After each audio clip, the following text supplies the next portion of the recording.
ഭരണം നഷ്ടപ്പെട്ടതിനെ തുടർന്ന് മമതാ ബാനർജിക്കെതിരെ ഉയർന്നുവന്ന അതൃപ്തി ഇപ്പോൾ പരസ്യമായ പിളർപ്പിലേക്കും രാഷ്ട്രീയ അട്ടിമറിയിലേക്കും വഴിമാറിയിരിക്കുകയാണ്. തൃണമൂൽ കോൺഗ്രസിലെ വലിയൊരു വിഭാഗം വിമത എംപിമാർ പാർട്ടി നേതൃത്വത്തോട് പൂർണ്ണമായി വിയോജിച്ച് പുതിയ ലയന നീക്കവുമായി രംഗത്തെത്തിയതോടെ ദേശീയ രാഷ്ട്രീയത്തിലും ബംഗാളും വലിയ ചലനങ്ങളാണ് ഉണ്ടായിരിക്കുന്നത്. തങ്ങൾ നാഷണലിസ്റ്റ് സിറ്റിസൺ പാർട്ടി ഓഫ് ഇന്ത്യയിൽ ലയിക്കുകയാണെന്ന് വിമത വിഭാഗം ഇപ്പോൾ ഔദ്യോഗികമായി സ്ഥിരീകരിച്ചിട്ടുണ്ട്.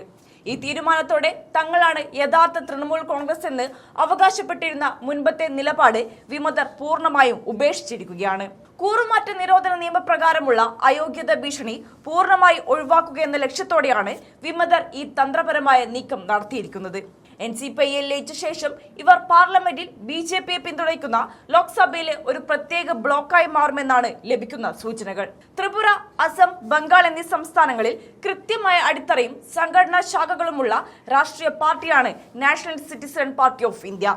തങ്ങൾ മറ്റൊരു രാഷ്ട്രീയ പാർട്ടിയിൽ ലയിക്കുകയാണെന്ന് ചൂണ്ടിക്കാട്ടി TMC വിമതർ ലോക്സഭാ സ്പീക്കർക്ക് ഔദ്യോഗികമായി കത്ത് നൽകിയിട്ടുണ്ട്.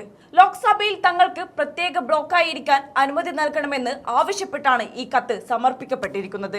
തങ്ങൾ നാഷണലിസ്റ്റ് സിറ്റിസൺ പാർട്ടി ഓഫ് ഇന്ത്യയിലാണ് ചേരുന്നതെന്ന കാര്യം വിമത ക്യാമ്പിലെ പ്രമുഖ നേതാവും MP-യുമായ ശതാബ്ദി റോയ് മാധ്യമങ്ങളോട് സ്ഥിരീകരിക്കുകയും ചെയ്തു. ലയന നടപടികളുമായി മുന്നോട്ട് പോകുമ്പോഴും TMCയുടെ ഔദ്യോഗിക പാർട്ടി ചിഹ്നത്തിനായി തങ്ങൾ നിയമപരമായി ശ്രമിക്കുമെന്നും വിമത എംപിമാർ വ്യക്തമാക്കിയിട്ടുണ്ട്. ഈ പശ്ചാത്തലത്തിൽ പാർട്ടിക്കുള്ളിലുണ്ടായ ഈ വലിയ തിരിച്ചടിയെ പ്രതിരോധിക്കാൻ മമതാ ബാനർജി തന്റെ അടുത്ത രാഷ്ട്രീയ നീക്കങ്ങൾ അതീവ ജാഗ്രതയോടെയാണ് ആസൂത്രണം ചെയ്യുന്നത്. വിമതരുടെ നീക്കത്തെ നിയമപരമായും രാഷ്ട്രീയമായും ഒരേ സമയം നേരിടാനാണ് മമതയുടെ തീരുമാനം. ഇതിന്റെ ആദ്യപടിയായി സ്പീക്കർക്ക് കത്ത് നൽകിയ വിമത എംപിമാരെ കൂറുമാറ്റ നിരോധന നിയമപ്രകാരം അയോഗ്യരാക്കണമെന്നാവശ്യപ്പെട്ട് തൃണമൂൽ കോൺഗ്രസ് നേതൃത്വം ഉടൻ തന്നെ ലോക്സഭാ സ്പീക്കറെ സമീപിക്കും.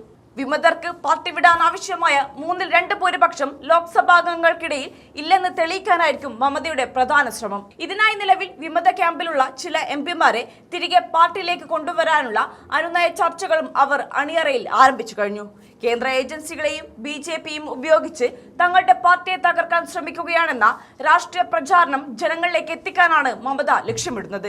ഇതിനായി ബംഗാളിലുടനീളം വലിയ രീതിയിലുള്ള പൊതുറാലികളും രാഷ്ട്രീയ വിശദീകരണ യോഗങ്ങളും സംഘടിപ്പിക്കാൻ മമതാ ബാനർജി പാർട്ടി പ്രവർത്തകർക്ക് നിർദ്ദേശം നൽകിയിട്ടുണ്ട്.